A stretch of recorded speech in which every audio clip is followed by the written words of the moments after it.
everybody! We are currently live, and we're doing something a little different today. We're going to be playing Andromeda 6, which is a sort of narrative, like, choice type game.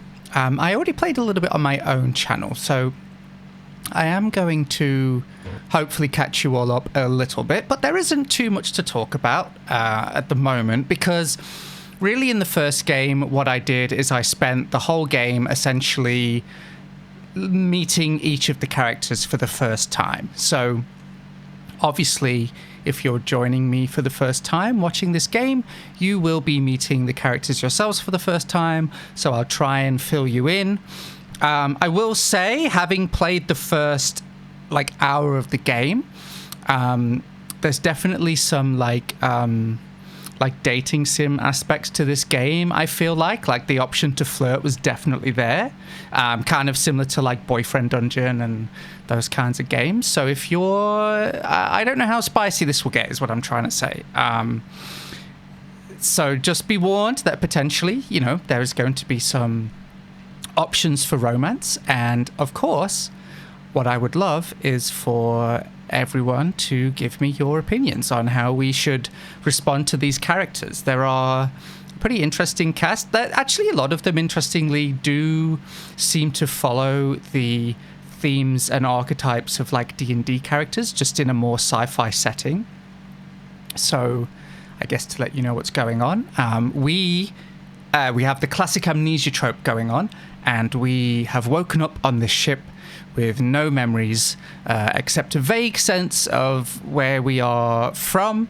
That will come up again, I'm sure. And at the moment we have met, I believe, all of the crew. The game is called Andromeda 6, and I think we have met at this point all 6 of the crew. And they're all kind of different characters. We have the medical type, we have the sort of, I would say like scoundrelish, scoundrelish, probably like young pilot type. We have a very typical brooding, like a brooding sort of rogue type. We have the stern captain, and then we have someone who's a little more aloof, and I'm not quite sure what their deal is yet. But we have certainly been given the options already for romance, and I guess we will see as we continue how that starts to look. So essentially we have met the crew. We are now back in our dorm, and I suppose at the moment we are finally accepting that we are in a situation, unfortunately, where we do not, know much about ourselves. And so I think a lot of the game is going to be a voyage of discovery. So let's see how things go on here.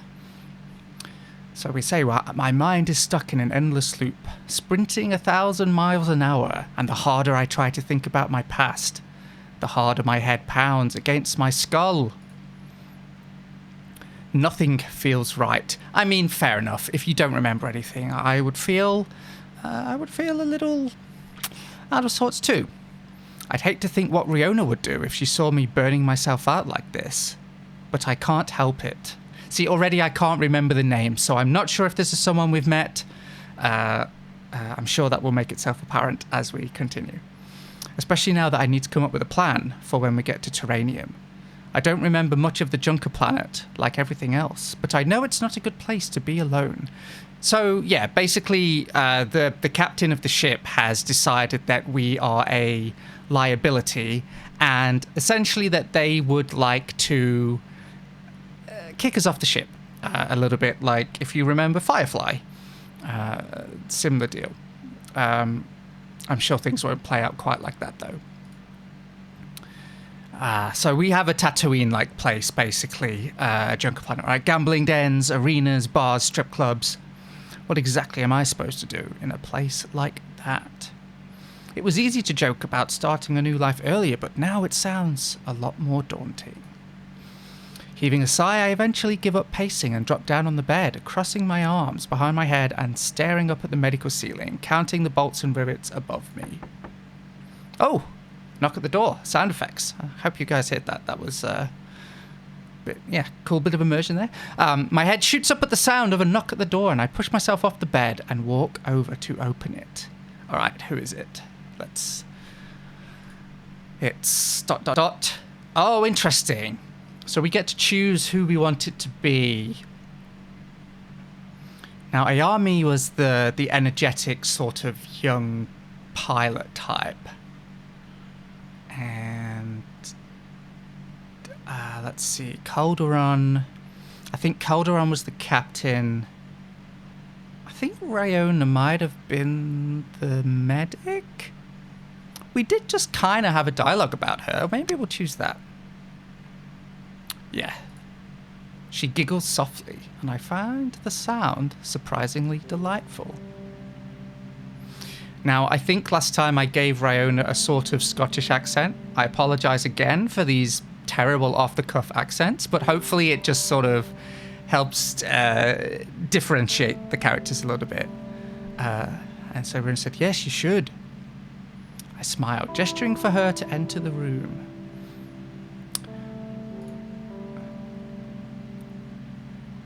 I'm sorry we couldn't find you any more comfortable quarters, but well, this is about as comfortable as things get on the A6. I shake my head at the sentiment, giving her space to enter the room and letting the door slide shut behind her.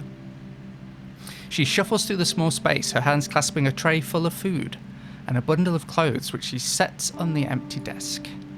She's so gentle, so beautiful, but there's also something else about her, some hidden strength lingering under the surface of luminescent skin. The room is just fine. I won't be needing it long anyway. Oh? The captain made it quite clear that I'll be dropped like cargo as soon as we reach Terranium. And what will you do then? Honestly, I have no idea. I let out a heavy sigh, sitting on the edge of the small bed. Her question catches me off guard, and the floodgate of confusion opens up on me. It's only been hours since I woke on the Andromeda 6, but after everything that's already happened, I feel like a lifetime. Ironic when you consider my memory of that life only began this morning. Yeah, major amnesia tropes. So, we're obviously crushing on Rayona, I guess. But we kind of get the option to crush on everybody, so... So last time, actually, when I did the first stream, we were originally introduced to everybody. I essentially decided not to commit to any of the characters because I wanted to get a feel for the personalities of them all first. So I guess we'll see as this one goes on. If anyone in the chat takes a liking to any of the characters, what we think. Here for the lurk. Thank you very much. Hope you have a good time. This actually is a narrative game, so if you want to listen along, you're more than welcome to get a feel for the story. We are stranded on a ship with no memory. And I get the feeling that beyond whatever the story is, there's also quite a heavy dating sim element to this, so we're going to get to choose the people who...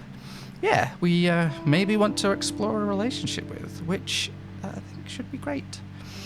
All right, so where do I even start? Rayona's face drops, and I sense he's searching for an answer, any answer, but we both know that there's nothing. I shrug, trying to pass it off as nothing. I don't want to weigh her any more than she already is. Calderon seems to think I'm from Goldis. Maybe I should try to find a way back there. That might not be the best idea. Goldis is in ruins, the royal family slain. A usurper on the throne. Oh, I'm such a spacehead, I swear. I have something that might help you. So Rayona slips a hand in the pocket of her dress, pulling out a small spherical object. She holds it toward me and it glows expectantly against the palm of her hand. What is it? I thought you might know. Maybe this is ours? Shaking my head, I reach for the object, feeling the cool touch of metal at my fingertips. June found it on you when he brought you aboard. I thought it might help you remember. I examine the object in my hand. It's small enough to hold in one palm. Bash says it's... Okay, so I think this is one of the races I seem to remember now from the first stream. Catalfanite? So I think we are a Catalfan, if that... We got the option of 3 races, and like I didn't want to choose the boring human race, so we're one of the alien races. Possibly the same as Riona, I think. I think we might be the same. It's an extremely rare metal and valuable. Whoever you truly are must be someone of great status. Okay, theory here. We seem to be from this planet where the royal family was subject to a uprising. And it is quite possible, I'm thinking, that we are maybe a member of this royal family. We'll see. That's a theory. We'll see as we go on. So Riona continues. It's beautiful, isn't it? I don't know why, but something about it feels sad. It must have a story behind it. I'm only partly listening to Riona now, mesmerized instead by the small sphere in my hand. There's a kind of power about it, some low, thrumming energy running over my skin, desperate for release. Everything about it feels familiar, as if guided by some distant memory. I close my palm over the sphere, squeezing once before releasing it slowly.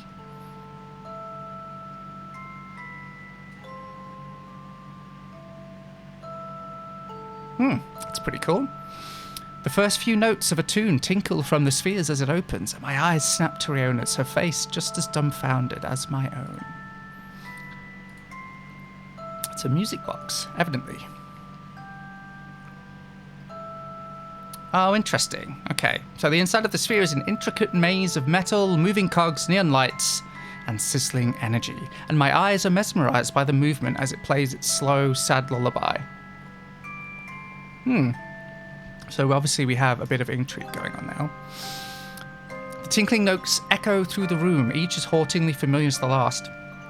It's almost cruel how it caresses the edges of my memories, taunting me to remember faces and names that are no longer there.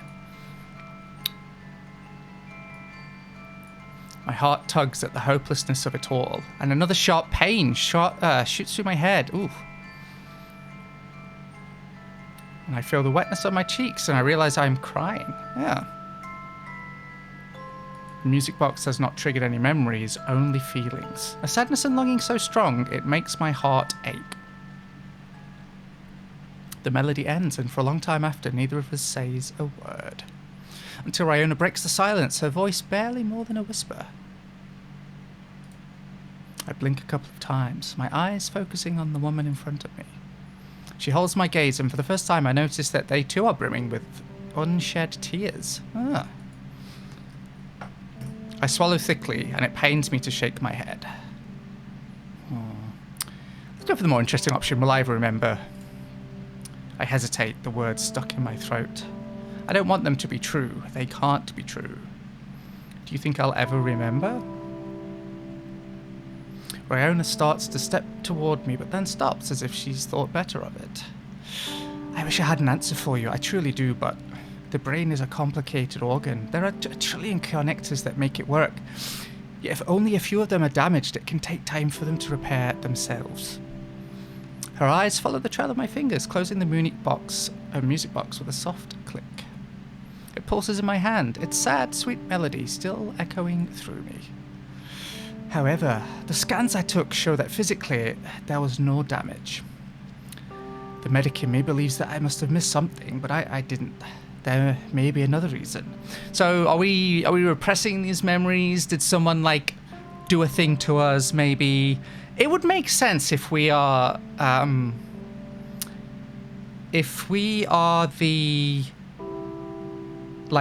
royal that has been like maybe ushered away from this kingdom. It may be for our own protection that they have taken our memories away so that we don't get found out or something and something bad happens to us. Yeah, see, we talked about trauma. Definitely is true. Perhaps something happened that was so traumatic that whatever it was made your brain shut down, cut off the chemicals that recall your long-term memories. brain needs to be rewired. Familiar places, sounds, feelings, anything that can trigger what your mind is suppressing. I know we've only just met, but I want to help you if you'll let me. Yes, so once again, Calderon wants us off the ship because he is a cantankerous archetype. Don't you worry about the captain. I know how to deal with him. Get some rest before I'm forced to slip a sleeping draught into your dinner. Yeah, clearly a joke. I made the mistake, by the way, of like calling myself something dumb. So I'm not gonna I'm not gonna read out the game I handle. I think it's a little immersion breaking. That's okay. So the door slides closed before I get the chance to reply, but I'm too tired to yell. With a heavy sigh, I lay down on my bed, holding the music box up above me.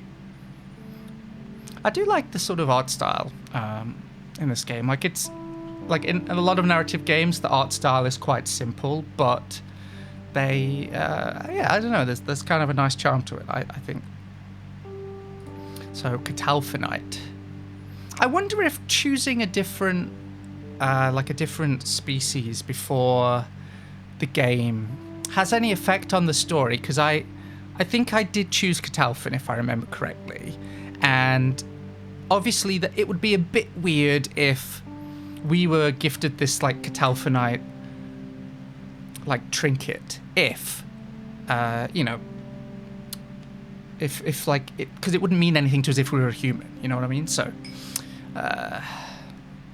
so it's a metal that was found on Catalpha. So yes, I believe we're at Catalpha before it was destroyed. Mined from deep below the watery surface in the oceans. So yeah, interesting. So it has a pearlescent shine, which is nice. I speak out loud, squinting as something catches my eye within the intricate detailing. There's an engraving on it. NLP. Okay, NLP. What does it mean? Oh. Feeling the exhaustion weighing on me, I decide the question can wait. So we're just watching the box. Actually quite a nice soothing melody, I suppose, as you're trying to sleep. And we are sleeping. Oh, interesting. So a voice. Be strong, my character. Be safe. All right, interesting. So, you're a fighter, a survivor. The day where I have to leave you will come, sooner than we both know. Promise me, don't give up. Who are you? Why can't I remember you? Why does it feel like I miss you when I can't even... Ooh, ... I'm sorry, I miss you too.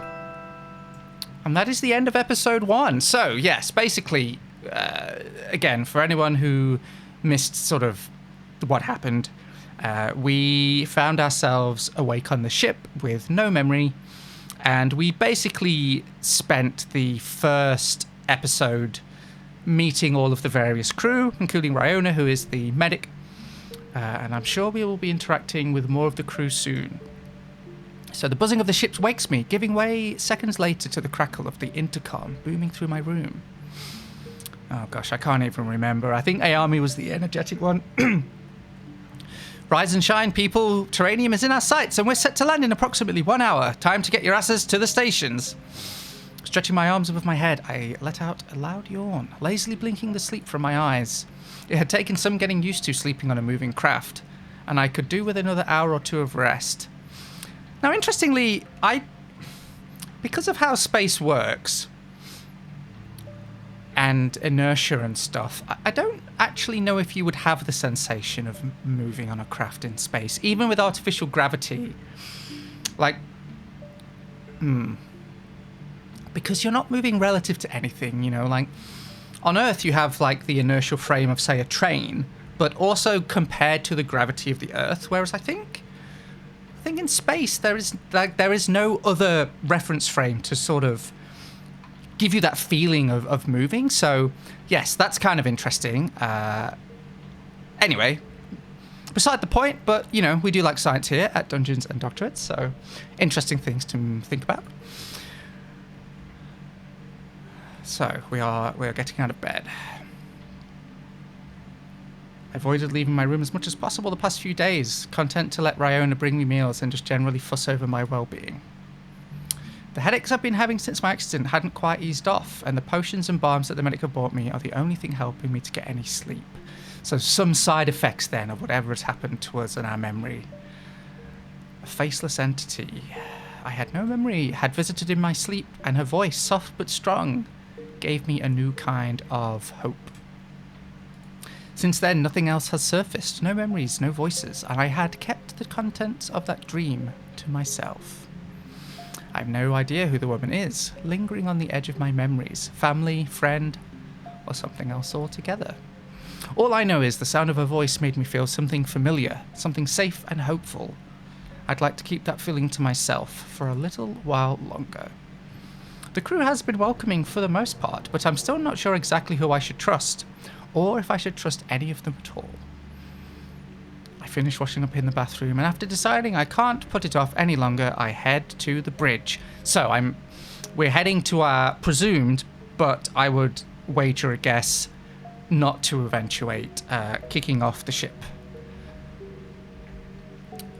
So we are heading to the bridge. So this is an interesting, the ship kind of looks the same to our sort of protagonist, and we have gotten lost in the ship once or twice. I almost bump into a figure coming out of one of the adjacent rooms while lost in thought. My hands are pressed against a solid wall of muscle, preventing myself from colliding with the figure entirely. It's June. Right, so June is the first person we saw in episode 1. And he's the sort of, like, scoundrelish type, I want to say.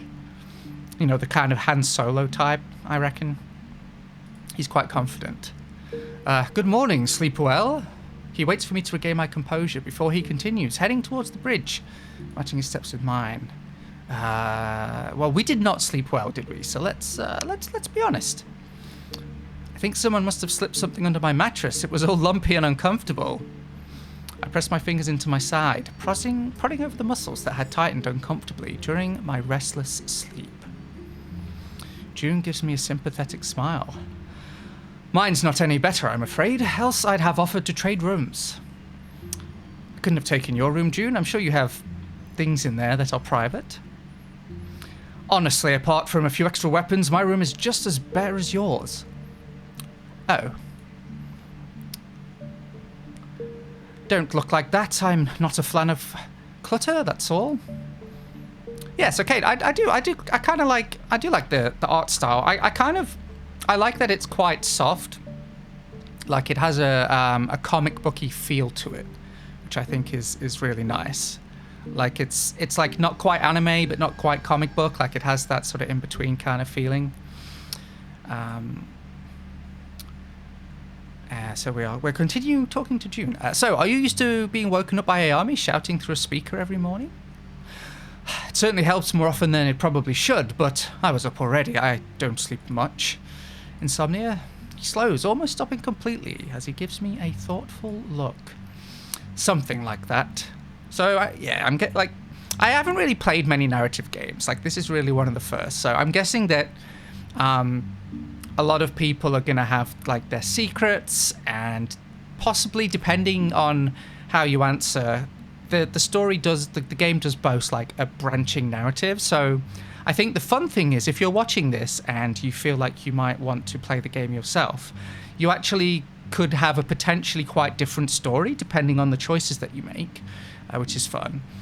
And I do love a good story. So he doesn't want to talk about it, obviously. So how much do you know about Terrarium? Not much, though I get the feeling it's not the most welcoming of planets. It has its ups and downs. I'll tell you a little about it if you'd like. I nod. The prospect of learning more about this place we'll be visiting is too good to give up. Terrarium is a desert planet. Very similar sounding to Tatooine. Just saying. The water there comes from various oases scattered across the surface. And the oases are largely controlled by the gangs and clans there. The planet's government, the Council of Embers, is negligent, corrupt. I fear that will only become worse now that Zovak sits on the throne of Goldis. Interesting. So, if we're Catalfan from the planet Catalfa, Goldis must be like the central planet, kind of like Coruscant in Star Wars. Which I guess is why this uprising affects everybody, it seems.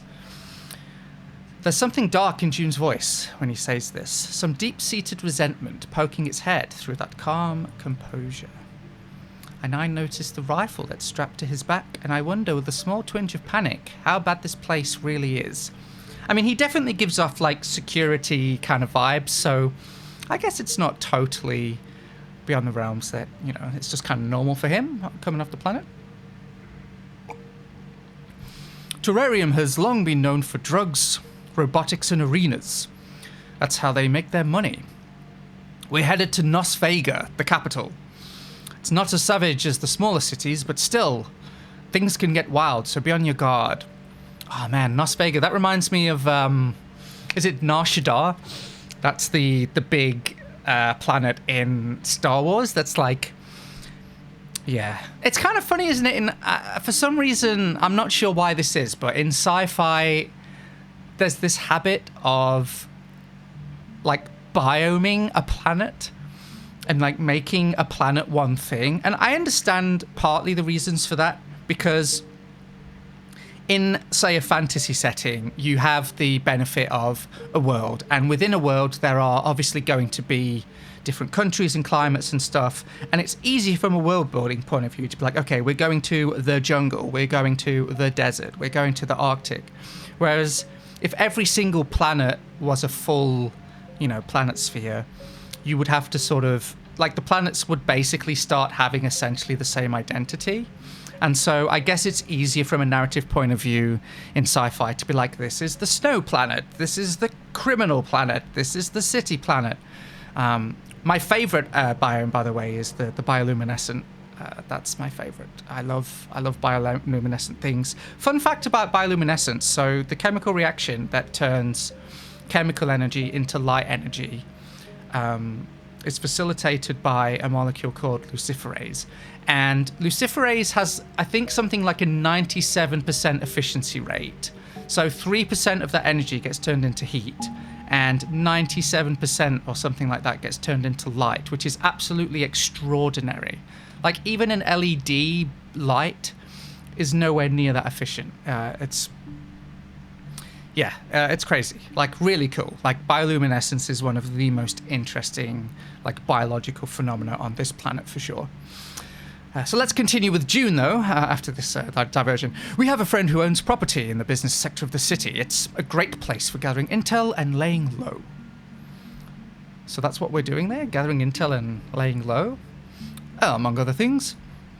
I'm sure you're aware of the damage to the cargo hold. We'll find the parts we need to patch it up, then scope the area for a general overview of the situation in Cielota after the coup. Then we'll make a decision on what to do next. I mentioned the crew was in some kind of mess. What did she mean by that? June makes a strange face, as if considering exactly how much he wants me to know. It wouldn't be fair to drag you into that. The less you know, the better. We enter the bridge to a buzz of activity. It's clearly all hands on deck up here. Calderon and Aya are seated in the cockpit. The pilot flicking switches and pulling levers while the captain barks at someone through the comms he holds in his hand. An awkward laugh crackles through the receiver from the other side, and I recognize the voice instantly. Interesting. Now, I'm trying to remember the voice that I did for Bash. Bash is the, like, engineer cargo kind of person. I think I was trying to achieve a sort of, like, happy-go-lucky kind of guy. I gotta tell you, there's a lot of noise down here, Cap. We're making it through the atmosphere in one piece, but I don't expect the outer cargo walls to hold up during landing. Just make sure the airlocks 3 and 4 are sealed. This is Cauldron, by the way. The hold is already shredded. Nothing we can do about it now. Aye, aye, Captain. Right. Why is Riona here? This makes no sense. Surely she has a station in the medical bay. And we're all on the bridge. I guess just so we can interact with everyone. One more thing before we land. Just make sure you stay with us at all times, okay? Wouldn't want to lose you so soon after bringing you on board. Okay, so this is Damon. This is the, like, roguish type. And yeah, I'm not sure how I feel about him so far. He kind of negged on us, to be fair, in the last episode. Like, everyone else was, like, kind of cool, and he kind of negged us a bit. And that rubbed me the wrong way, I've got to say. You know, putting, like, the dating sim aspect of this into focus. I didn't love that, so we'll see. Filling in the newbie on all the lewd and lawless activities down in Las Vegas, are you, June? Damon's voice floats over us from where he stands nearby, sheathing a pair of daggers into place on his thighs. June folds his arms over his chest, giving Damon a hard look. I'd rather not worry them with the details so soon before landing. There's nothing to worry about so long as we keep our heads down. Damon grinds his eyes. Oh, grins. Damon grins his eyes, trailing over June lazily, and a blade balanced between his fingers. Where's the fun in that? June rolls his eyes, unstrapping the rifle from his back and fixing it to the back of one of the chairs before he sits to strap himself in. I watch the thick green substance sloshing around the chamber just beneath the barrel of his rifle, wondering what it is. Interesting take. Don't listen to Damon. Last time we were here, all he did was skulk around in the shadows and drink that disgusting shrimp juice they sell at the Ark. It's not shrimp, it's krill, with a little blueberry and lemon juice. Don't knock it till you try it, cowboy. June makes a disgusted face, and I have to agree that the combination doesn't sound all that appealing. That combination did combine quite a few things that I personally dislike by themselves, so in a mix, I can't imagine it being great.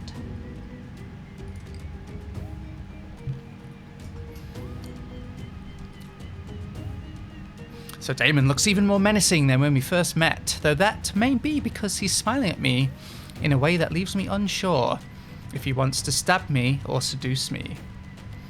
My eyes flicker over the bandolier across his chest, the knives partly concealed by his coat, and the twin daggers he keeps strapped to his thighs. I wonder idly how he manages not to cut himself on all that steel, as I'm sure there's plenty more hidden where I can't see. Oof. I'm going to avoid reading that just in case. I don't know how it's possible, but Damon grins even wider, his head cocking to the side. In a moment, trigger happy. Myself and I have some business to conduct. I panic, my chest seizing while my mind tricks over what exactly he means by business. Well, I'm sure you had a conversation worthy of a perfectly pleasant brunch with June. I highly doubt the cowboy has told you half of what goes down on Terrarium, so walk with me. I quickly realise he's not giving me a choice, and when he saunters over to a large control screen near the cockpit, I follow suit. Damon barely spares me a glance as his fingers fly over the screen, typing and scrolling through information I couldn't begin to piece together, even if I wanted to. Think of Las Vegas like a giant sandbox filled with loads of corrupted grains of sand. The kind of fun you'll find there isn't exactly legal, which means that it's the best kind. He throws me a knowing grin before his eyes snap back to the screens in front of him. Casinos, bars, arenas, strip clubs, brothels, mods, weapons, dealers, you name it, they've got it. So we're not a fan, obviously, of this. And honestly, I'm not a big fan of Calderon so far for wanting to leave us there. And I guess Damon too. I know what you're thinking. What kind of man is the captain to ditch a lost, lonely traveller in a place like that, am I right? So we have this thing where it seems like potentially either Damon is very perceptive or he can maybe read our thoughts. That's kind of the reading I was getting in the first chapter when we met him the first time. So Still, trick I have over there is right. You shouldn't wander out there on your own, especially if you don't know the place. He glances at me, giving me a once-over from head to toe and pulling his lips into a tight, unimpressed line. Or if you don't know how to take care of yourself, I can take care of myself. Yeah. Damon huffs a laugh, and I swear I hear him mumble cute under his breath. I'd like to see that, newbie. In fact, I might even pay to see that, although I'm sure the cowboy would have a thing or two to say about it. I do nothing but narrow my eyes at him, to which he replies with a dark grin, as if that was the exact reaction he was hoping for. Anyway, I'm not your babysitter, and I don't particularly care what you do or don't while we're there, so take this just in case. Ooh. Glint of metal. Nice. Apparently not want to wait around for a decision. Damon licks his tongue at me impatiently. So, I feel like we are making maybe a pivotal choice here. So if we don't take the knife, we are potentially leaving ourselves vulnerable. However, I would hate to get into a situation on the planet where we are defenseless. So I wonder if this is one of those situations where, depending on what you choose now, the choice, like different choices will open up later. I think I'm going to take the knife. So far as I know, we haven't had an inventory yet, but I assume we may at some point. Kind of like Monkey Island and stuff like that.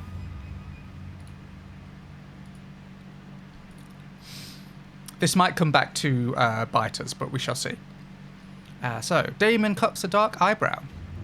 A gesture that makes me wonder if he's surprised I took the dagger at all. Do you know how to use it? Stick them with the pointy end. Yep. Try not to kill yourself with it, will you? I don't need another reason for the captain to be on my back. Damon, how are things looking on your end? Calderon's deep voice cuts our conversation short, and when I turn toward the cockpit, his attention is still firmly fixed on the controls in front of him. I would question if he's noticed my presence at all, having not received so much as a glance from him. But I don't think anything escapes that man. The radar's coming up clean, no active patrols in the quadrant for the time being. Oppo has the yard clear for landing. We are good to go. Yeah, me. We're coming into orbit. Switching autopilot off to prepare for landing. All stats are looking good, despite the, well, you know. So, Ayami, she's like the real energetic pilot type. Which I find a little bit of an annoying trope, personally. Especially, I don't know. I find that it's often the Asian characters that are given that trope. But, you know, I suppose this has like all of the classic characters, so like it's fine, but it just can get a bit wearing. Would it kill you to call me Bash every once in a while? So that Sebastian, interesting. He didn't introduce himself as Sebastian originally. So interesting information for us to know. So that's Bash, the engineer. Engines are A-okay. Let's get busy. Damon snickers behind me, shaking his head before he pushes me toward an empty chair and sits me down. Does he even hear himself? I raise an eyebrow as he straps me in, securing the belts around me in place and pulling twice to ensure they're firm. Okay, I think we are a modern they-them, and we can do that ourselves. Damon holds his hand up in front of him, pouting unhappily. Forgive me for trying to make sure you don't injure yourself. Again. I mean, that's fair. Everyone take your seats. We're about to enter Terrarium's atmosphere. The sound of metal groaning catches my attention when Damon takes the seat next to me, strapping himself in just as the ship lurches and rumbles. Leaning forward as far as my restraints will allow, the beige-orange mass of terrarium surrounds us. The vivid neon lights and unusual buildings of Las Vegas growing closer and closer as we approach our destination. When we descend the loading map, the loading ramp. Oh my god, I've played way too many games. The loading map. Although I suppose this is a bit of a loading map. Very Tatooine-ish. The first thing that hits me is the heat. can relate. Brisbane, I don't know if you can hear it. You probably can. I have the aircon on in the background. It has been disgusting here in Queensland today. Super humid, very hot. The worst combination. Not the balmy kind of warmth you'd find on a summer's day, but the scorch of fiery engines and hot metal.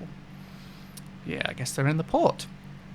The late afternoon sun hangs low in the sky, and a metallic oily scent lingers in the air. I wrinkle my nose at it, surveying my surroundings.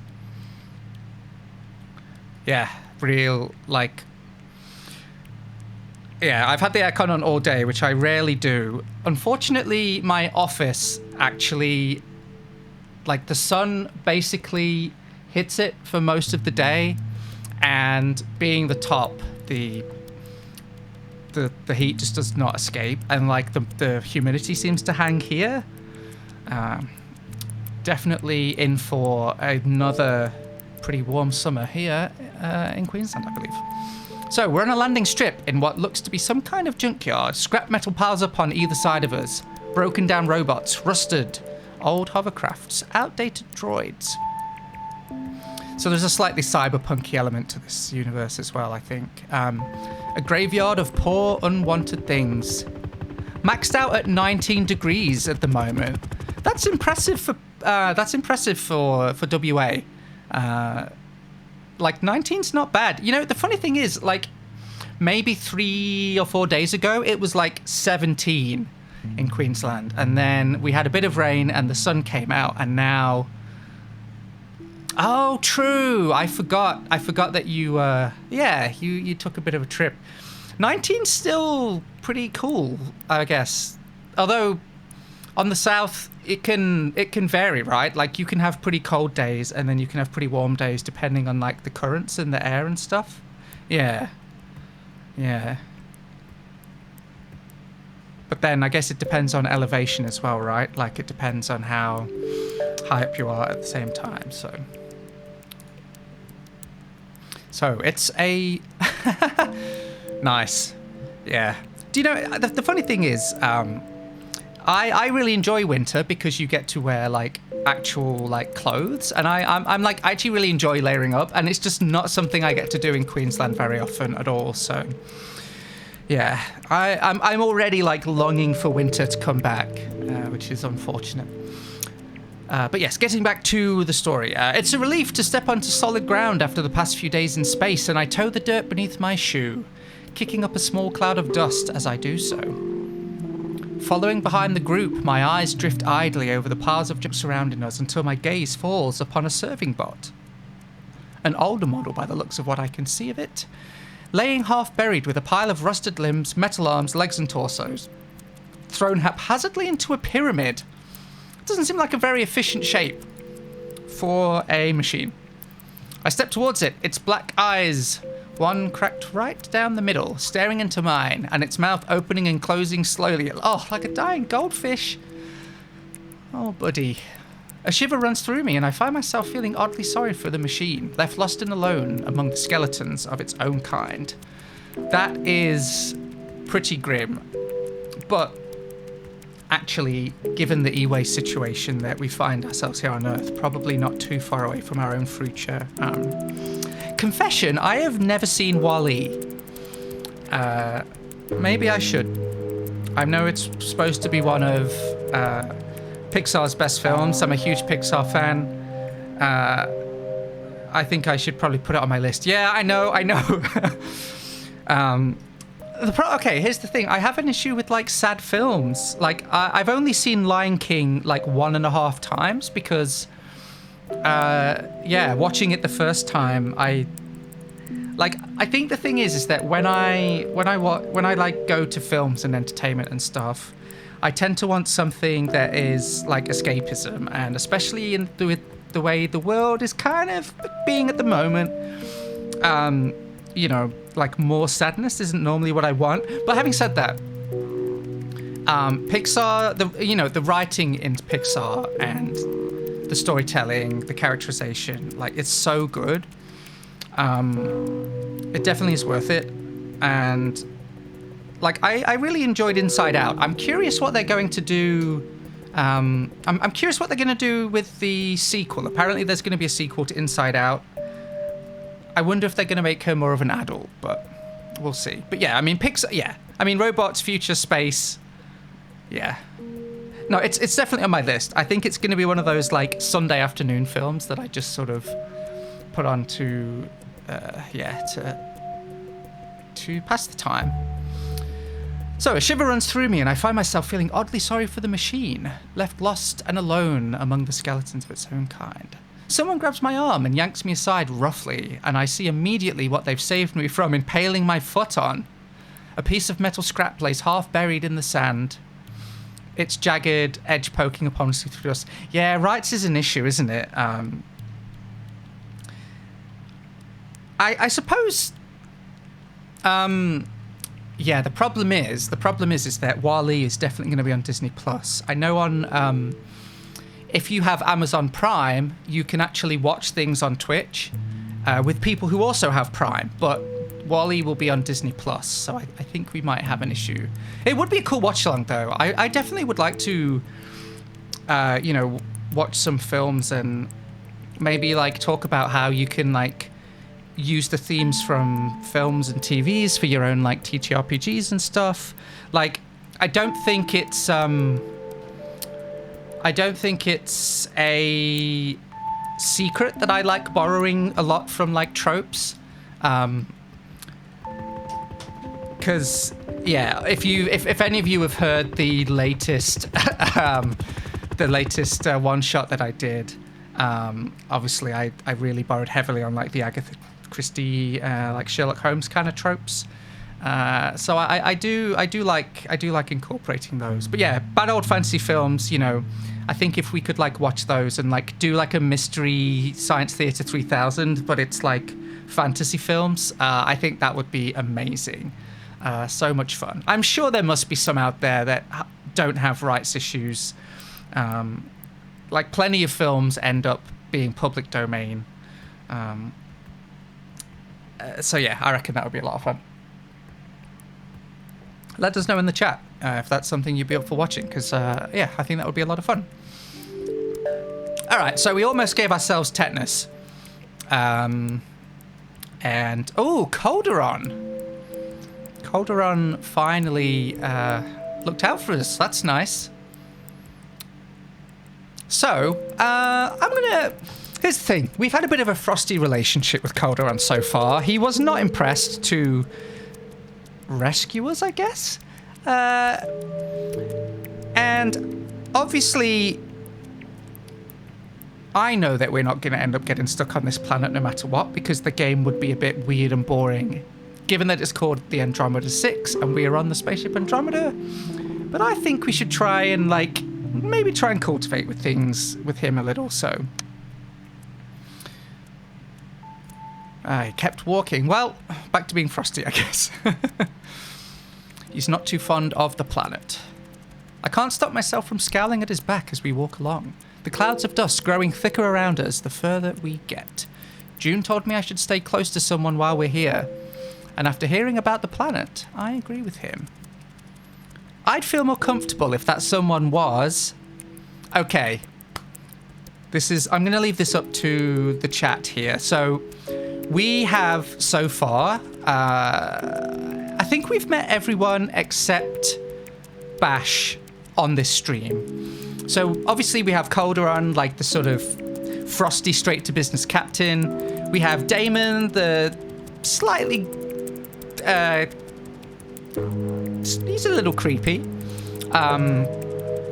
Ayami we haven't interacted with too much. She is pretty high energy. We have June, the sort of scoundrelly type. Riona, of course, is the medic, and then Bash, who we haven't really seen. So who do we want to go along with, do we reckon? Because I'm guessing we're going to have quite a bit of dialogue with them in the next few minutes. So, who do we want, do we think?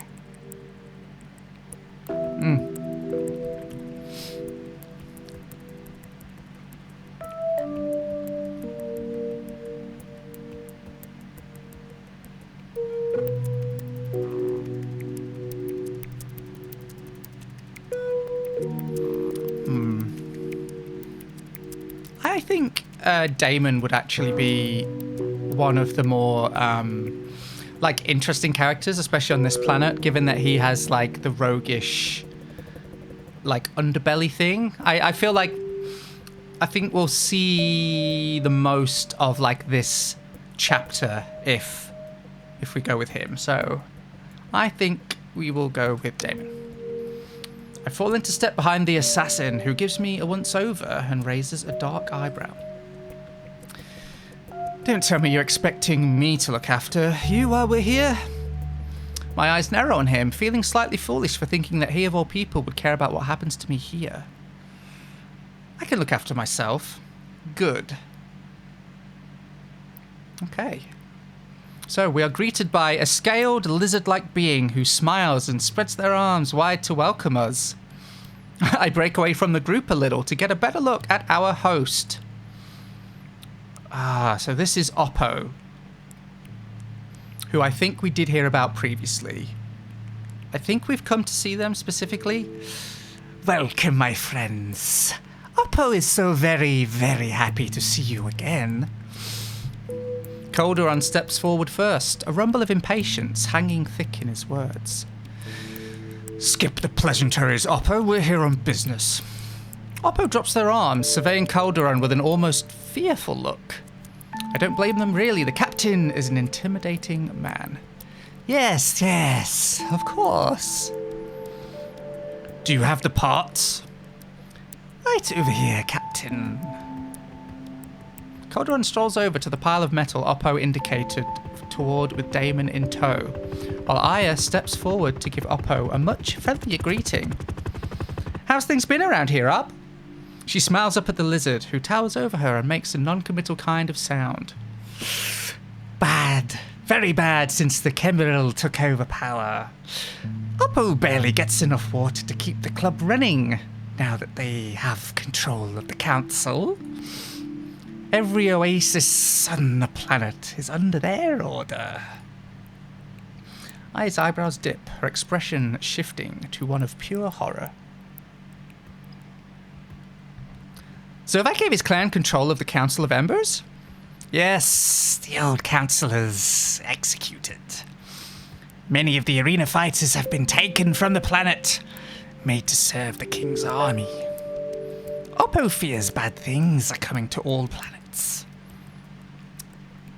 June frowns, and I can't help but notice Oppo shy away a little, having only just noticed he was there. So I think June is our, he's like our lawful good character. And Oppo strikes me as a sort of chaotic neutral type, maybe. I fear you may be right, Oppo. So, who is the Council of Embers? I ask Bash, why not? Let's just introduce another voice into things, who's standing behind me, and he whispers back his answer. The Council of Embers are Terrarium's government. Every planet has one. The Council of Eons on Tillarian, the Council of Iron on Cursor, and the Council of Essence on Orion. There was also the Council of Pearl before Catalfa was destroyed. All of them answer to the Crown Council of Goldis, who in turn answers and advises the monarch. Zovak. Bash makes a face, and I wonder if it was the wrong thing for me to say. Well, Zovak, I think, is the usurper, right? So most would argue against his claim. The monarch has always been passed down through the royal Pegasi family, ever since his creation. Zovak fought his way to the throne and took it by force. He's a ruthless man, and his clan, the Chimeral, are just as bad. While June and I are carrying that conversation in hushed tones, I feel a hand on my back as Bash steers me towards Oppo, hailing them with a wave of his bionic hand. Yeah, I love the sort of like cyberpunky stuff.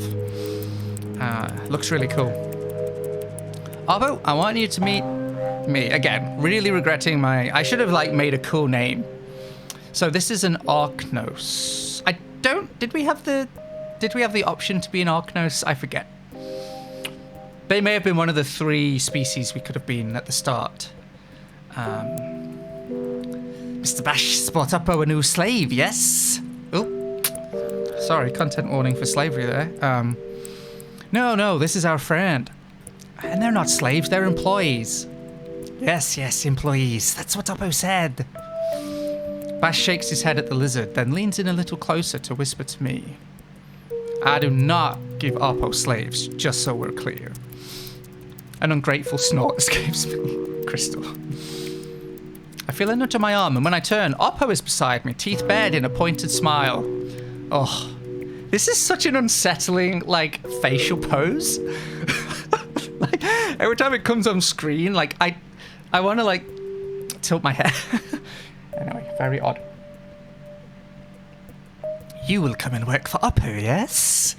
Better than slumming it with the Andromeda crew.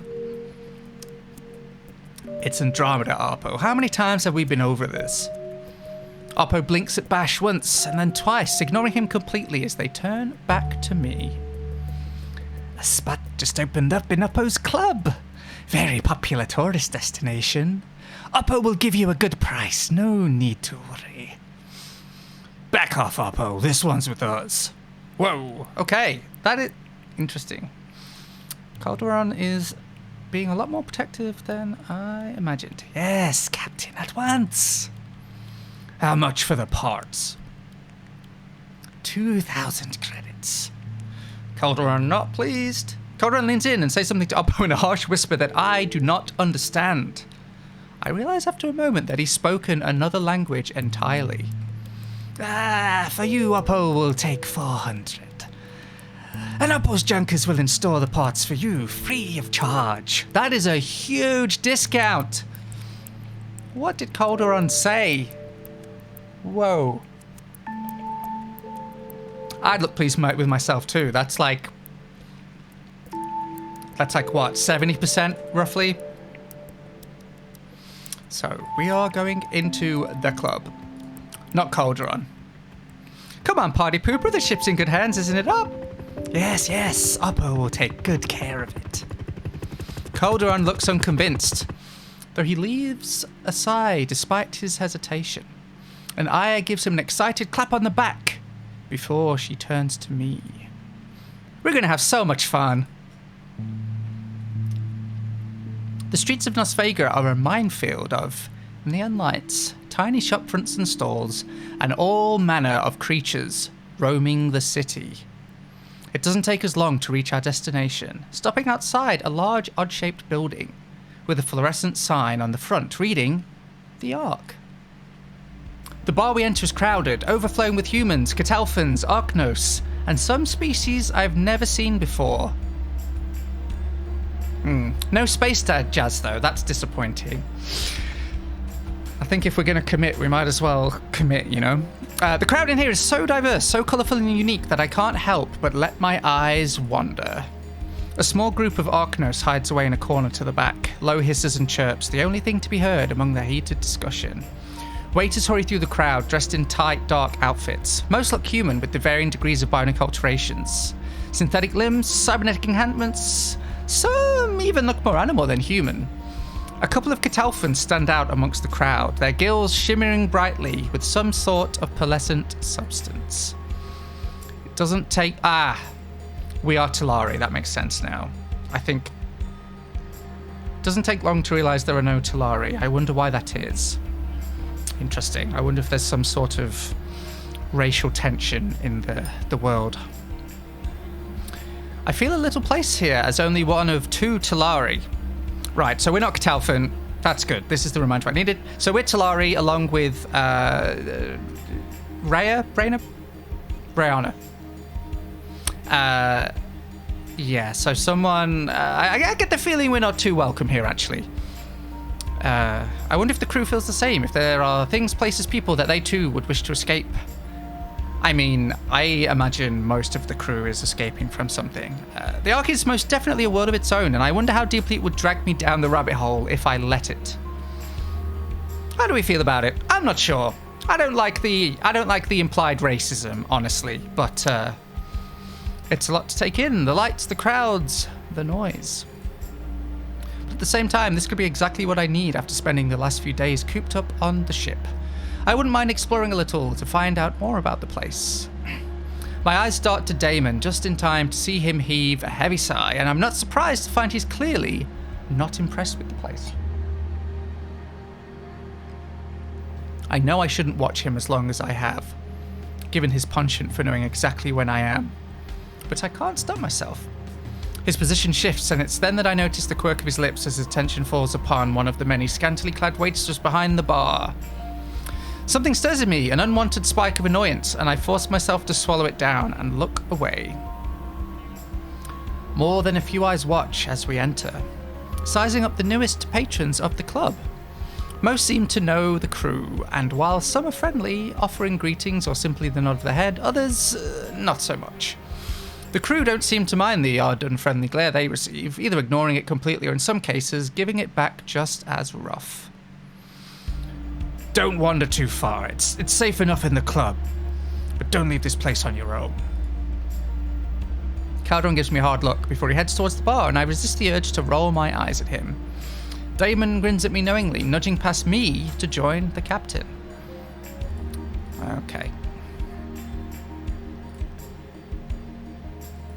So we're getting left.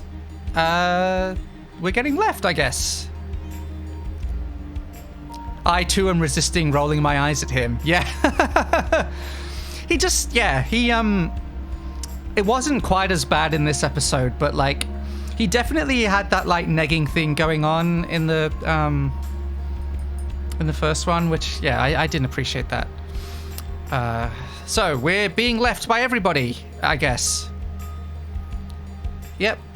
So we're alone in the bar.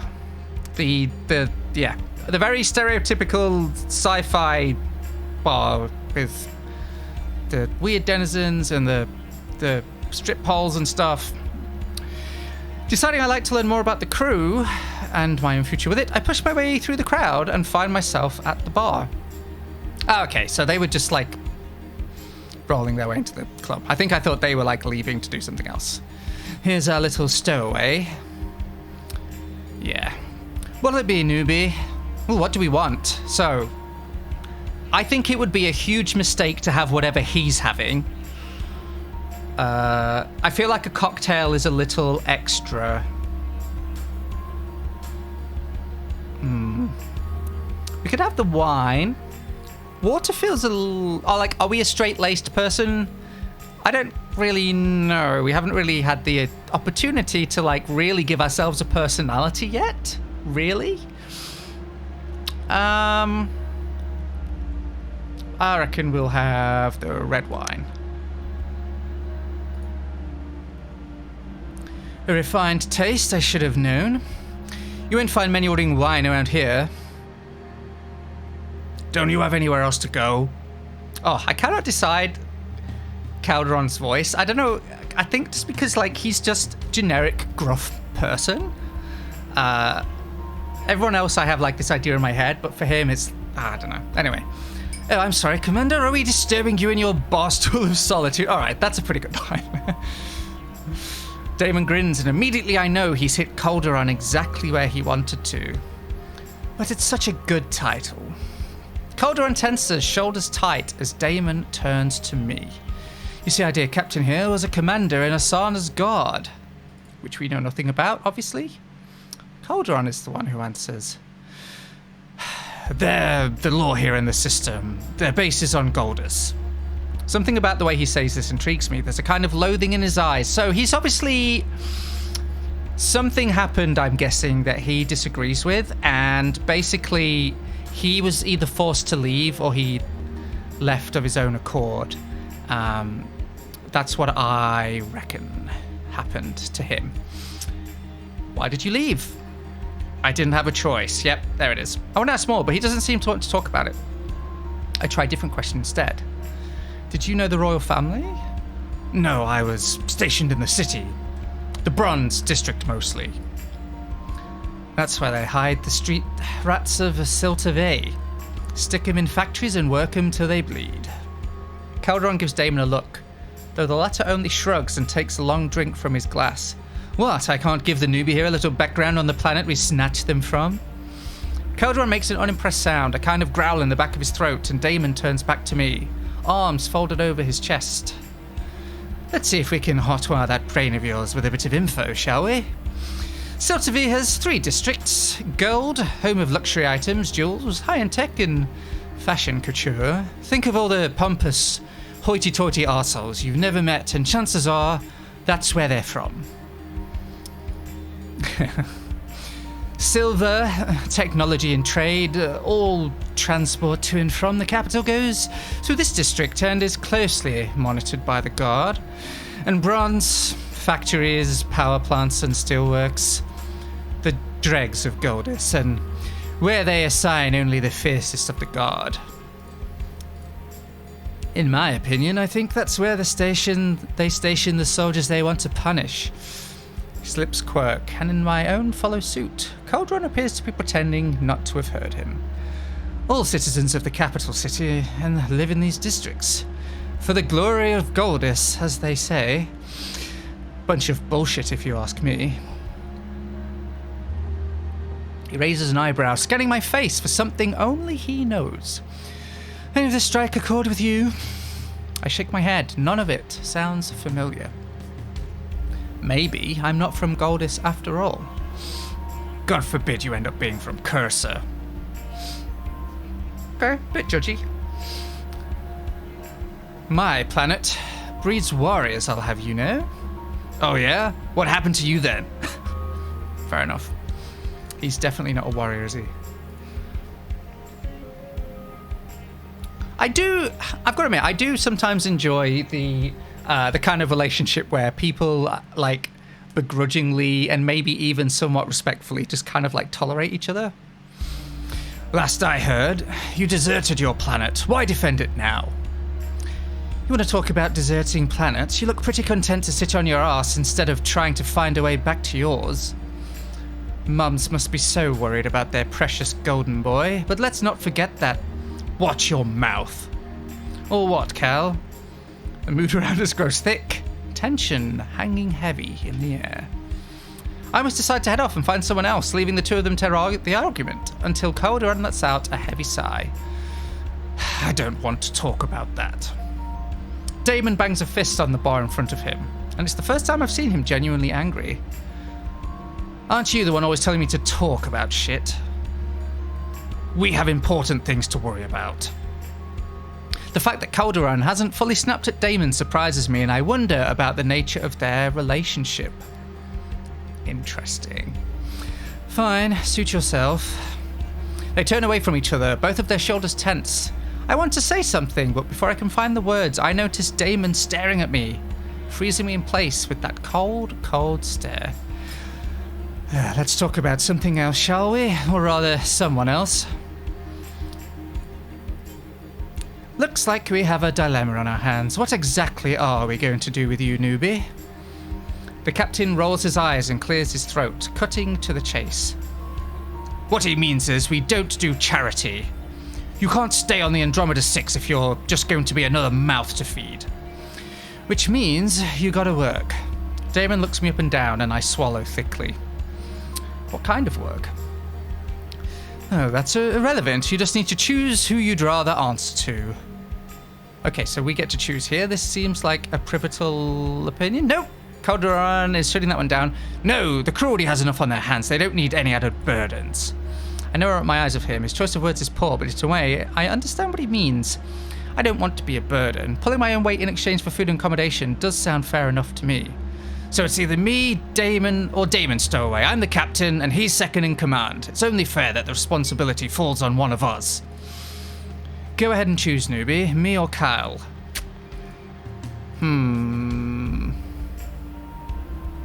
I think it would be a little insufferable to answer to Damon, but I also think it would be the most fun choice. Whereas I feel like if we choose Calderon... I wonder if choosing Calderon, though, might give us the most variety. We'll choose Calderon.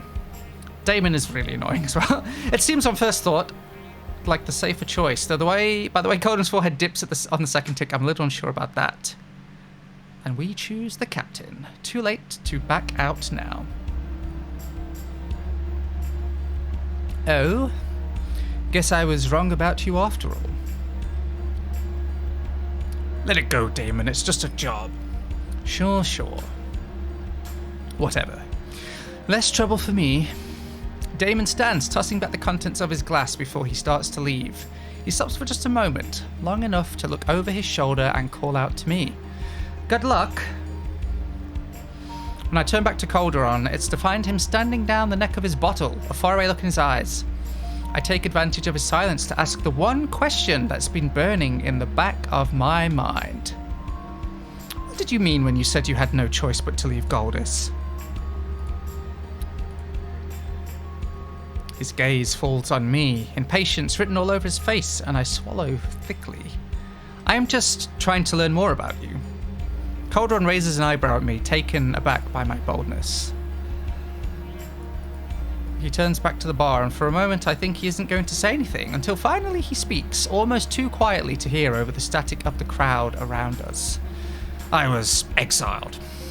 3 words, that's all it takes to bring down that mask of hostility and hardness, replacing it instead with despair. What happened? Jez Zovak. That's what bloody happened. Is that why you were on Goldis that day? For Zovak? Look, kid. There are many things I left behind on my home planet. Many things I thought were worth returning for, and none of them I want to speak to you about with. I take a step back a little, taken aback by the fire in his eyes, the utter rage written on his face. Sorry to have bothered you. I turn away from the bar, stopping only when a hand on my arm stops me in my tracks. Wait. I think he's been through a lot. Let's be nice. I'm sorry, it's not your fault. None of it is. I don't know what happened to you, but if you ever need to talk to someone who's not, them, I nod my head to no one in particular, but the tilt of his lips tells me he knows what I'm talking about. You know where to find me. Calderon looks me over, eyes shifting from surprised to amused in a mere instant.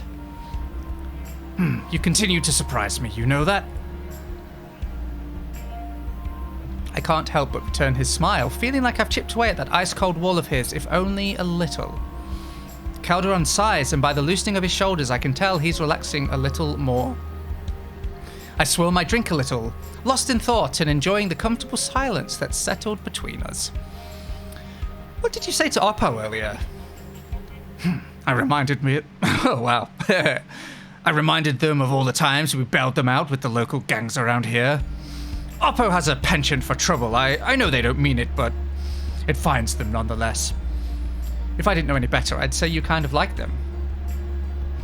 They're useful for obtaining things that aren't exactly legal. That language you spoke to them. Arknos. How did you learn it? I had an expensive education. My mother's wanted a good life for me. I was tutored not only in the common languages of our system, but those of our neighbors. They wanted me to be a council member, to change the lives of people throughout the system. I think I damn near broke their hearts when I joined the Guard. Where are they now? They're back on Goldis. I haven't seen them in a long time. He looks at me for a moment, a strange emotion I can't pinpoint in his eyes. I'm sorry, I'm boring you with all this talk. You should go and have fun.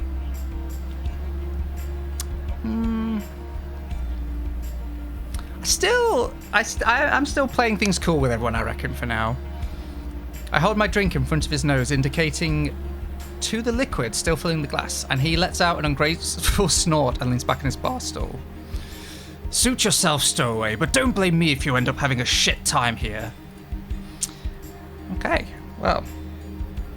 I'd blame Damon instead for leaving me here with you.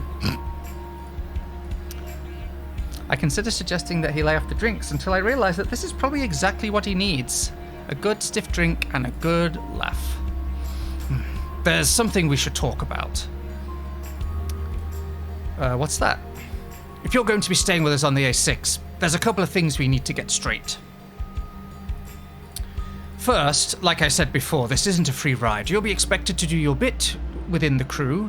Second, and I want you to listen to me very carefully because I'm going to be honest with you, the crew has wound up on the hit list of some very bad people. Being one of us implicates you too. I can't promise you this job will be easy, but you'll have a place on the ship And if by some miracle you remember anything about where you're from, we can help you get there. Interesting. Are you sure you want to be a part of that? I don't have much of a choice. I'm sure.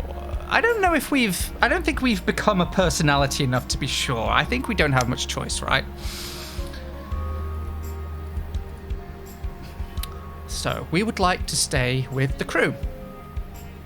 Now that's settled, what do you know about mercenaries? Thrown off by the question. Mercenaries? You mean the hitmen who use other people's misfortune for their own personal gain? Calderon doesn't say anything, but when I notice the clench of his jaw, something clicks. That's what you all are? Mercenaries? If you're good at something, people pay you to do it, and I don't know about you, but I don't see many honorable establishments willing to hire a pack of misfits like us. You got a problem with it? There's the door. He turns back to his drink, taking a long sip and resting his large forearms on the bar in front of him. All I've ever known of mercenaries has been tainted with preconception. Hired guns, no better than space pirates whose mercilessness knows no bounds. Calderon and even Damon fit the bill well enough, but when I think of the others, June and Rayona especially, I can't help but wonder if they're not all that Calderon is making them out to be. I don't have a problem, I'm just trying to wrap my head around it, that's all.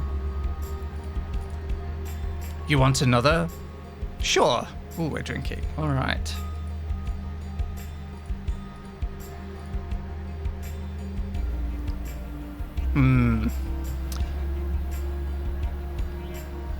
Question mark. Oi, pretty one, let me buy you a drink. My attention shifts to the man who's sidled up behind me, far too close for comfort. He's human by the looks of things, though 2/3 of his face and both arms have been replaced by bionics, and his voice has a strange metallic echo to it. See, they always do this. They tell you about the voice afterwards. His eyes focus on me, both of them glowing an eerie neon green, and it takes me a few moments to compare myself and wave a hand in front of me. No, thank you.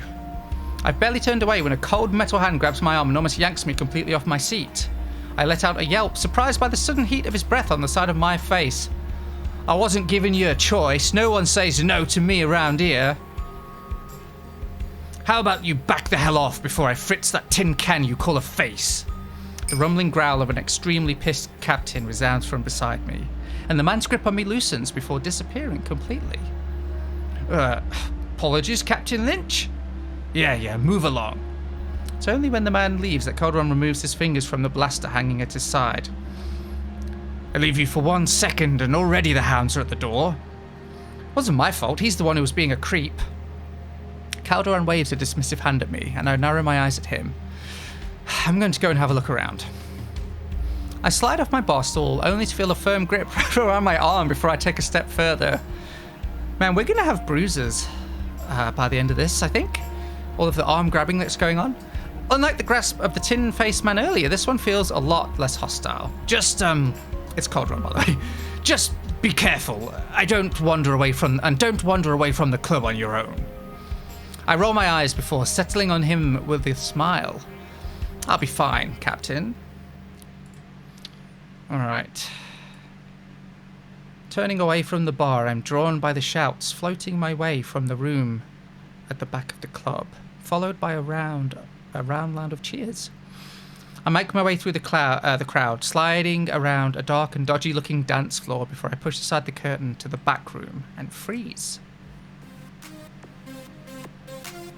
June. Hiya, please come down from there. You're going to break something. Lighten up, will you? The only thing I'm breaking is hearts. Fun. Surveying the scene, it doesn't take long for the realization to dawn, and with it, the shock of exactly what's going on. Hidden at the back of the club behind a dirty red curtain and a crowd of sleazy patrons is a strip club. I would say that I'm surprised, but after meeting Oppo earlier, I'm really not. I join June beside the stage, distracting him from trying to coax Aya down from it for a mere moment when I cross my arms over my chest and give him a pointed look. Now, obviously, June seems like the straight-laced type, and I don't think he would particularly be the kind of person who would get much enjoyment from a strip club. So I think I didn't take you for the strip club type is the fun response here, because it's clearly kind of having a bit of a dig at him, isn't it? Didn't think this was your kind of scene, if you know what I mean. I know perfectly well, but it's complicated. I'm not judging you, to each their own. No, but A small smile tugs at my lips and June chuckles, realizing I'm only teasing him. Oh yeah, make it rain, Pappy! Sighing, June nods towards the stage. As I'm sure you can tell, Aya likes dancing. When I turn to the stage, it all starts to make sense. The one getting all these cheers from the crowd is Ayami. It's so much fun. Grandpa June down there is just trying to kill my vibe. Aya laughs and hooks an ankle around the pole, spinning around so many times I feel dizzy just watching her. I'm not trying to kill your vibe, I'm just worried about you. June rolls his eyes, exasperated, his voice almost lost amongst the noise surrounding us. Chillax, Daddy. How about you loosen up before you end up with a stick in your ass the size of the captain's? Their eyes lock on each other, unflinching. Interrupted only when Aya twirls around the pole, her face appearing a mere moment later to continue the glaring match. I wring my hands in front of me awkwardly, thinking this is probably a good time to intervene and defuse the situation.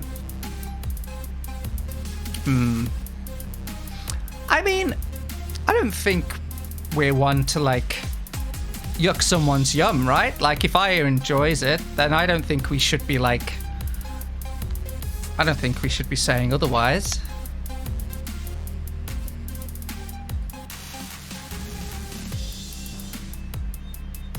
Alright. Careless, we're sitting quietly in the back and behaving ourselves, got it? June throws her hands up in exasperation, grumbling to himself as he turns and walks towards an empty seat in the back.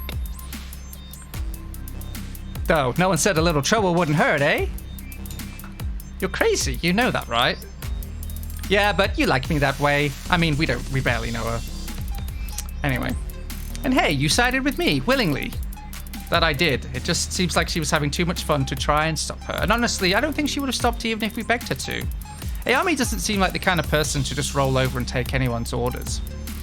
With a crystalline laugh, Aya turns around the pole, stretching her leg until she lands a perfect split, making the crowders hoot and yell. I mean, that part's kind of yucky, but still. All right. Oh, yuck. Okay, we are definitely not... we're definitely not at the stage where we're going to ask for a private show yet. How is that even possible? Like, how do you even do that? It's not that hard, it just takes practice. I'm sure you could do it if you wanted to, everyone could. Well, maybe not June, he's too uptight for this much fun.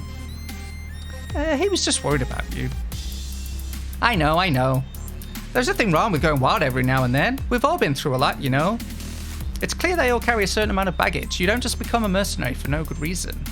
She seems to act very carefree about it all, and doesn't seem to mind my questions as much as some of the others. Taking her eyes off me, she pulls herself up and flips upside down on the pole, somehow holding herself up with just her legs. A woman next to me chokes on a drink when Aya winks our way. I'm pretty sure it was meant for me, but whatever. Sliding slowly down the pole, she flips back up, cocking her head at me. What could possibly be going through your mind to make your brain tick so damn loud, even in this crowded room? This is a really awkward place to have like a deep and meaningful conversation, I feel like. I mean, I haven't spent much time hanging upside down, but I'm pretty sure it's hard to like talk and breathe when you're doing that. Let's ask how they ended up on the Andromeda 6. You seem like too much of a free spirit to be tied down to a crew. What made you join them? Well, that's a good question, isn't it? Aya chuckles at my question and slows down her dancing, eyes drifting into the distance. You don't have to tell me, of course. Oh, I know. It's just been a while since anyone's asked. The crew never did?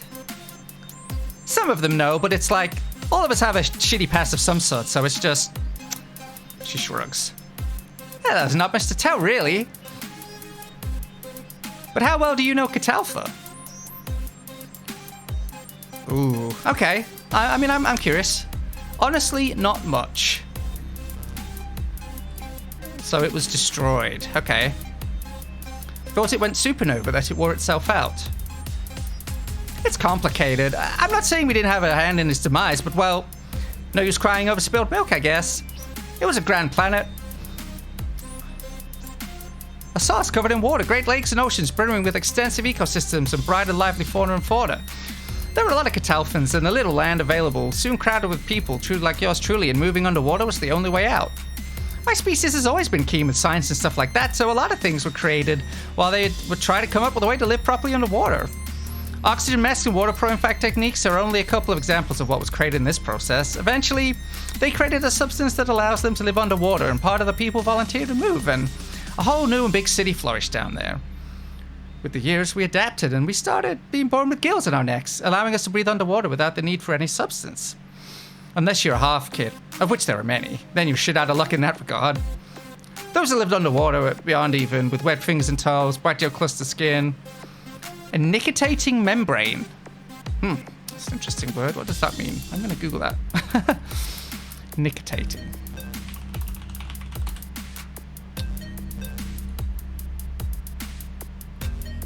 Oh, it's like that. It's like that lid that like lizards and stuff has. Interesting. Or like, I guess classically, like in D&D, like dragons are often portrayed with having those films. They needed a substance to be able to live on land, as if they were fully adapted to water. What about you? Were you one of them? I had family under, but I was too young to be a full-out mermaid. I want to ask if she wished she could be one, but from the fun look in her face keeps me from uttering the words. I'd hate to pry into something so achingly personal. Those stupid cocky idiots thought it would be okay to push an unknown substance without the proper research. To bite that dumb king's request. For what? For nothing. Something bad happened, and I can't help the twinge of guilt in my stomach as I asked her what. What happened? She doesn't answer me right off, staring into the distance while letting her body spin around the pole. It doesn't even feel like we're in the middle of a crowded room anymore. The world seems to slow down around us when she talks again. Painfully so. Our oceans boiled. Sea life died. The Kiltu refused to move back to land died there. Earthquakes ravaged everything. The temperature rose to a ridiculous level. We were dying. Of heat stroke, landslides, drowning, hunger. People killed each other. It was chaos. Pride tossed aside, our leaders sought out help, and yet no one bothered to help us. Closed doors and backhand offered us all we got. And it was their fucking fault. If humans had never discovered that substance in the mines, if they hadn't paid the Catalphans to run tests on it, if the Talari hadn't shut their damn doors to us, then maybe. I have no idea what to say. Ayami's knuckles are white from how tight she holds the pole, eyes cast to the side, brimming with unushered tears. I know there's nothing I can do, it kills me, but all I can hope is that she'll get better. That I can be there when she needs me to. But still, my heart aches for her. I wish I could do something to help. Anything. How could the Talari do nothing to help? Right, interesting. What could have possibly been the reason? When I think of simply abandoning the entire species like this, it makes me sick. Okay. Words of apology flow from my lips before I can even make sense of the storm of feelings inside me. Her eyes dart back to mine at my words, confusion sprawled across her features. You have absolutely nothing to apologize for. If anything, I'm the one who should be sorry for going overboard with the details. I just meant to tell you a bit about Catalfa and me, and, well, I'm sorry. Curran does say I tend to get touchy with the topic, but I'd hate to tell him he's right. The forlorn look in her eyes hurts me. I don't think she got touchy with it. Yeah. It's not an easy subject. I understand why you get emotional. You shouldn't blame yourself. Thanks, I mean, I know that, but most of the Catalphans don't get like this anymore. It's been a while. It makes no sense to dwell so much on the past. Would you rather forget about it? Aya takes her time to answer. I can almost see the conflicting thoughts running through her head. I don't know. With a sad smile, I get the feeling it's best to leave this topic at that for now.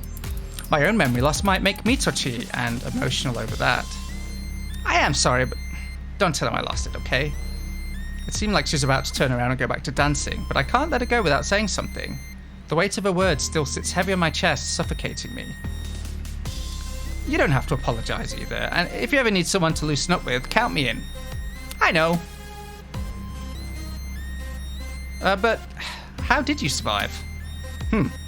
Now that's a cool story, but I'm afraid we'll have to save it for another time.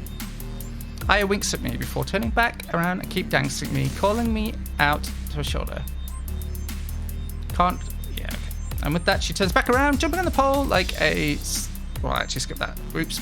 I take a few steps back and keep watching as she tours around, having the time of her life. That's it, until her face shifts to sheer anger and she stops dancing and starts yelling at someone in front of the stage. Hey, no touching, asshole! Before I even figure out what happened, a warm hand lays on my shoulder. Again with the shoulder touching! I get that... Alright, I get that I get that it's like a way to introduce another character, but like... I don't know. I feel like we're being like shoulder tapped way too much. I'd advise you to go somewhere else now. But don't worry, you can leave that to me. You don't want to be in the way when Ayame gets mad, trust me. Staring at his earnest smile, I can't help but believe him. Aya is a feisty little thing. I do feel sorry for whoever dared messing with her just now. I mean, I've got a pretty good idea who it was. And we exit. So there's only one place in the club I haven't been yet, and I'm curious to find out how Bash and Rayona are amusing themselves. Well, everybody, I think that's enough for today. We have a couple more characters to find out a bit more about. At the moment, I think there's a little bit of intrigue here, which has been fun. I'm definitely curious about like how these characters interact, and I have a feeling that some of like I certainly get the feeling that this narrative is being weaved where perhaps we are also intertwined with some of the things that have happened to these people. So I think it'll be fun in the future. I'm definitely going to keep streaming the game, and hopefully everyone's enjoying it. If not my sort of my vocal work. But yes, so of course we are going to be raiding, and I'm hoping that Fate's Grip are still online. That was the plan for today, just to kick you all over to there, and hopefully you can all bring yourselves over to Fate's Grip and let them know that we said hi. So let's sort that out right now. And thank you, of course, for tuning in as we are trying to make our way to affiliate and, you know, kind of build ourselves out on Twitch and not just do our TRPG stuff, but world building. We have like editing and mastering. So I will be online again tomorrow at the same time doing some mastering. And if anyone is doing production and stuff and wants a few tips, I'd be more than happy to do that and answer some questions. So until tomorrow, have a good time, and let's all go say hi to Fate's Grip.